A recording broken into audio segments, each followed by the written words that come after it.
नारद जी बोले, हे राजन, इसी कारण कार्तिक मास के व्रत उद्यापन में तुलसी के पौधे तथा भगवान विष्णु की पूजा की जाती है। तुलसी भगवान विष्णु को अधिक प्रीति देने वाली मानी गई है। राजन, जिसके घर में तुलसी का पौधा है वह घर तीर्थ स्वरूप है, वहाँ यमदूत नहीं आते। तुलसी का पौधा सभी पापों का नाश करने वाला तथा अभीष्ट कामनाओं को देने वाला है।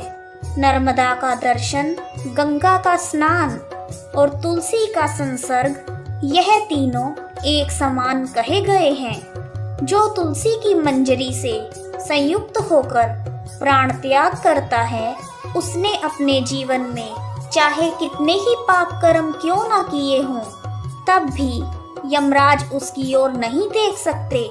तुलसी को छूने मात्र से कामिक, वाचिक तथा मानसिक आदि सभी पाप नष्ट हो जाते हैं। जो मनुष्य तुलसी दल से भगवान श्री हरि का पूजन करते हैं वह जन्म मरण के चक्कर से छूट जाते हैं। तुलसी दल में समस्त तीर्थ, पवित्र नदियाँ और विष्णु जी आदि सभी देवता निवास करते हैं। हे राजन, जो मनुष्य तुलसी के काष्ठ का चंदन लगाते हैं उन्हें सहज ही मुक्ति प्राप्त हो जाती है। जहाँ तुलसी के पौधे की छाया होती है वहीं पितरों की तृप्ति के लिए श्राद्ध करना चाहिए। जो प्रतिदिन आदर पूर्वक तुलसी की महिमा सुनता है वह सब पापों से मुक्त होकर ब्रह्मलोक को जाता है। इसी प्रकार आंवले का महान वृक्ष सभी पापों का नाश करता है। आंवले का वृक्ष भगवान विष्णु को अत्यंत प्रिय है। इसके स्मरण मात्र से ही मनुष्य गोदान का फल प्राप्त करता है। जो मनुष्य कार्तिक मास में आंवले के वन में भगवान विष्णु की पूजा तथा आंवले की छाया में भोजन करता है उसके सभी पाप नष्ट हो जाते हैं। आंवले की छाया में मनुष्य जो भी पुण्य कर्म करता है वह कई गुना हो जाता है। जो मनुष्य आंवले की छाया के नीचे कार्तिक मास में ब्राह्मण दंपति को एक बार भी भोजन देकर स्वयं भोजन करता है वह अन्न दोष से मुक्त हो जाता है। लक्ष्मी प्राप्ति की इच्छा रखने वाले मनुष्य को सदैव आंवले से स्नान करना चाहिए।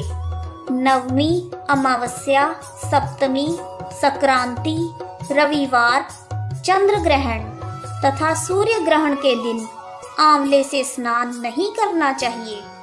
जो मनुष्य आंवले की छाया में बैठकर पिंडदान करता है उसके पितर भगवान विष्णु के प्रसाद से मोक्ष को प्राप्त होते हैं। जो मनुष्य आंवले के फल और तुलसी दल को पानी में मिलाकर स्नान करता है उसे गंगा स्नान का फल प्राप्त होता है।